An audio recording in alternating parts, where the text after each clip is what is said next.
ආයුබෝවන් ඔයගොල්ලෝ හැමෝටම. අද අපි කතා කරන්නේ දේශීය විෂවේදකමේදී භාවිතා වන ඖෂධ පැලෑටියක් පිළිබඳව. ඒ තමයි ගරුඩරාජ. ගරුඩරාජ කියන පැලෑටිය අපි ආහාරයට භාවිතා කරන පැලෑටියක් නෙමෙයි. ඒක අපි භාවිතා කරන්නේ විෂවේදකමේදී. මෙම ශාකය සෙන්ටිමීටර් 70ක් පමණ උසට පඳුරක් ලෙස වර්ධනය වෙන ශාකයක්.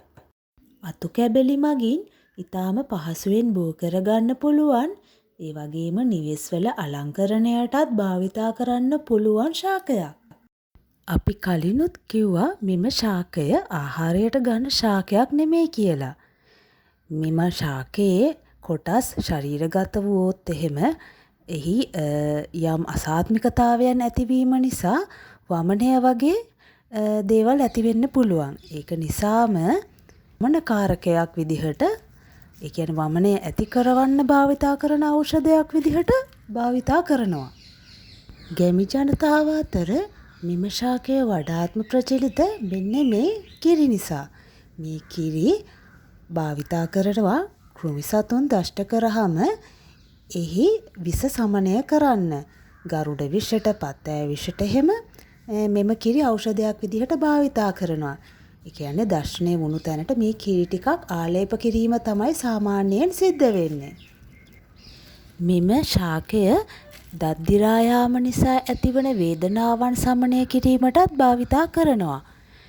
ඒ වගේම තමයි මෙය ඇත්තටම විස බීජ නාශකයක්. මේ ශාකයේ ස්වභාවයට සමාන විසිතුරු ශාකයන් ඔයගොල්ලෝ දැකලා ඇති. ගෙවතු අලංකරණයේදී එම ශාකයන් භාවිතා කළත් ඇත්තටම එම ශාකයන් වල මුල්, කඳ, පත්‍ර විෂ සහිත බවට හඳුනාගෙන තියෙනවා. ඒක නිසා මේ වගේ ශාක පුංචි දරුවන්ට පහසුවෙන් ළඟා වෙන්න පුළුවන් තැන්වල තියන්න එපා. ඔයගොල්ලෝ අහලා තියෙනවනේ කතාවක් විෂෙන් විෂ නසනවා කියලා. මෙම ශාකයත් විෂ සහිත ශාකයක්. ඒ වුණාට මෙය හරි විදිහට භාවිතා කරනවා නම් මේන් විෂ නසන්න පුළුවන්. ඔයගොල්ලෝ මෙම ගරුඩරාජ ශාකය ගැන දැනුවත් වෙන්න ඇති කියලා අපි හිතනවා.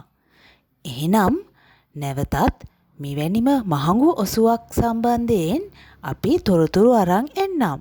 එතෙක් ඔබට සුබ දවසක්. ගිහින් එන්නම්.